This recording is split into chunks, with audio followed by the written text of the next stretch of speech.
The Raptors win Dwane Casey's Super Bowl as they hang on for dear life at the end. I mean, it was a nail biter. It was not pretty whatsoever. But the Raptors do win it 119-118 over the Detroit Pistons at Scotiabank Arena. And with the W, the Raptors are now 27-31. You guys probably are wondering I'm not my normal spot, but obviously at my buddy Evan's place watching the Super Bowl. So had to find different ways of doing a video for you guys. But like I said, the Raptors do win. It was a nail biter, and it shouldn't have been, but whatever. A win is a win, I guess, at this point. The way we've seen this Raptor team lose a lot of games recently against, what was it, Utah Jazz, up 13 with 5 minutes left, and you found a way to lose by almost double digits, right? We saw how embarrassing that game was. This game got close, but they won. And let's break this puppy down. First quarter, Raptors win it 31-29. The story of the first half is the inability to make free throws. At one point, the Raptors were 4 of 10 from the line. I mean, it was ugly to start. However, they do lead after one quarter of play. And in the second quarter, it's kind of back and forth, right? Neither team can get going offensively.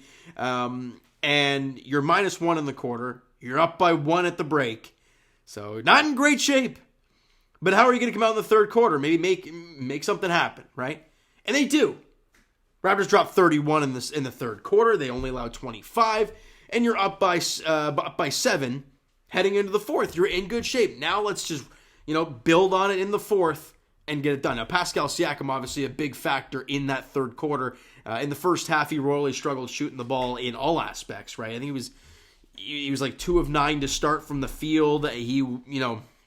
I think at one point in the game, he was like 0 of 3 from the free throw line or 1 of 3 from the line. Like, it was not a pretty start for Pascal. But in that third quarter, he dominated and allowed the Raptors to build that lead to 7. Now, how are you going to come out in the fourth quarter and make things happen? Well, like I said, things got hairy. Raptors were up good late in the game. You're thinking everything's okay. Some very sloppy mistakes. And like I mentioned, they hang on for dear life, winning 119-118 over the Pistons. You take it and you move on at this point, right?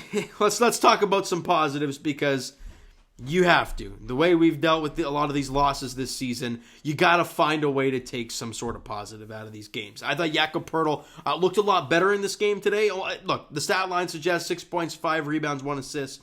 Shot 3 of 5 from the field. Again, seems like he didn't make much of an impact. He did foul out, which, again, I think he had 5 fouls in the last game. He had 6 today. Didn't even play 30 minutes. He was a plus 11 while he was on the floor, so, that wasn't the issue. However, he did have 2 steals and 3 blocks. He made a presence on the defensive end, which was very nice to see.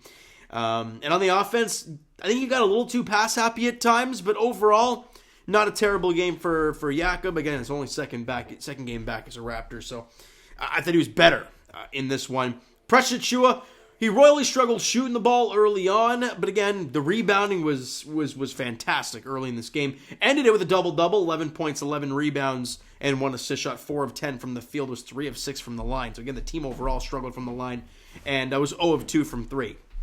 And Fred VanVleet and Pascal, those are the 2 guys that led the charge. Fred was drilling threes left and right, and it was just a brilliant sight to see. 35 in the game for Fred, 3 rebounds and 8 dimes. Shot 12 for 26 from the field, 5 of 7 from the line, was 6 of 13 from 3. Made it happen today. Him and Pascal, your 2 leaders, especially with Gary and OG not in the lineup. You needed those guys to be your best players, and they were. Fred did a job on offense. I thought he was really, really good. Obviously, making a lot of those threes. I think he had like 3 threes in the first quarter or something like that. He was dominant early on, and then settled into the game, got into the paint more in the second half, and obviously distributing the ball was really nice as well with 8 dimes for him. Really good job. Pascal, as we mentioned, struggled in the first half, but then in the second half, man, the offense was cruising. As I mentioned, he started the game 2 of 9 from the field. He ended the game 10 of 19. So you guys can do the math. You guys know I'm not good at math. So, with that being said, he was dominant the rest of the way. Ended the game with 28 points, 4 rebounds, 6 dimes in the game. Like I said, 10 of 19 from the field. It was 7 of 10 from the free throw line. So again, the struggles start from the free throw line. He really settled in and got the job done late. Was 1 of 3 from 3. Had a couple blocks. I thought Pascal did a good job in this one. Now, Scotty Barnes. It was interesting. Scotty had 20 points, 4 boards, couple assists. Good night. Took 6 shots. And you're like, what? Was 5 of 6 from the field, It was 7 of 10 from the line. And he knocked down 3 threes. He was 3 of 4, including a big one in that fourth quarter to put the Raptors up. Was it up 7 at the time? I can't remember what it was, but he did a really good job. Again, not forcing the offense, allowing the offense to come to him, including that dunk that he caught the ball and just drove right to the tin. Don't second guess yourself, young fellow. When you get in the paint, people are going to try and get out of the way. Really nice job from Scotty. And Chris Boucher, look, the stats may not suggest he had a great night off the bench. I think he had like 7 points and 6 boards or something like that. But when we talk about that dunk that he had, gets the steal, gets the run out, the Euro step, throws it down, and gets and draws the foul. Huge job from Chris Boucher. Obviously getting the fans and the bench on their feet. Really nice job for Chris Boucher there, jumping the passing lane, getting the steal and the slam, plus the foul. I think he got the free throw. I think he drilled the free throw as well. I can't remember exactly, but I thought he was great. Again, energy off the bench, but other than that, he didn't get too much. However, no Nick Nurse today, personal reasons. So Adrian Griffin got the call as the head coach today, and not one starter played 40 minutes. Interesting. And people are going to say, well, look, maybe this, Nick should do that. We won by 1 against the Pistons at home. It's not like you beat them by 25, and that's the recipe. You won by 1 against the Pistons. Let's not get too ahead of ourselves here. All right, let's get to these team stats. They still shot 51% from the field and 38% from distance. So they did a fine job shooting the rock. Shout out Bogdanovich for that. I think he had like 35 or 38 in the game. Like, he was electric. 30. And they were 78% from the free throw line. They did a phenomenal job at the line when they got there. Raptors, 48% from the field, so still not bad. 37% from 3, not terrible at all. The one reason this game stayed close is the inability to make free throws. The Raptors were 67% from the line. I think they missed 12 free throws. I mean, it was bad. They were awful, more in particular the first half. But it was just a painful sight to see. And honestly, when they were missing those free throws and it was a single-digit lead, I'm like, these might come back to really haunt you. Luckily, they didn't. And like I said, it got close, but you found a way to win.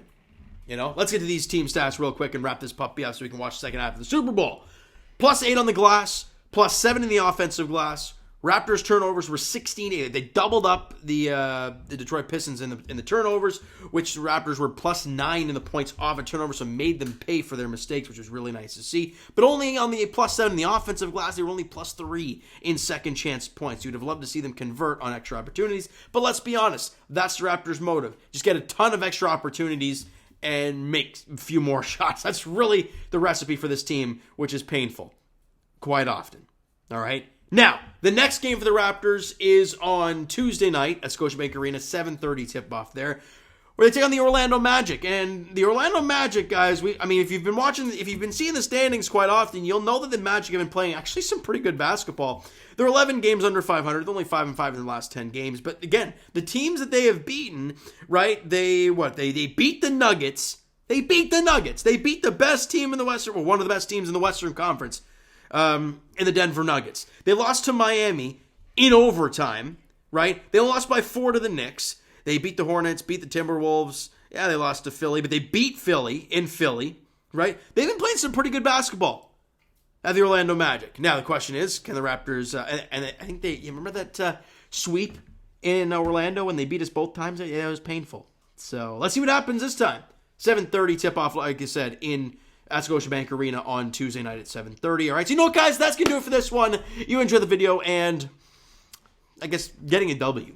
Smack the like button. Do appreciate that. Hit the subscribe button. You guys not already, comment down below. Thoughts on the video, thoughts on the game. Would you like, would you not like from today's game for the Toronto Raptors? The Twitter and Instagram links are down in the description, so follow up, send me a DM, guys. Do all that great stuff. The Discord link is down there as well, so follow up the Discord link if you guys have not done so already. And I will talk to you guys Leafs edition Wednesday as they, who the hell's in town? They host somebody. Not even thinking Leafs right now. So they play Wednesday. They host somebody at 7 o'clock. That's about all I got. Chicago at Scotiabank Arena. There we go. And as for the Toronto Raptors, they're back in action on Tuesday night. 7:30 tip-off, as we said, against the Orlando Magic. Looking to make it 2 games in a row. Thank you guys so much for listening and watching. I hope you enjoyed the video and the W this afternoon. We'll talk to you guys then. please.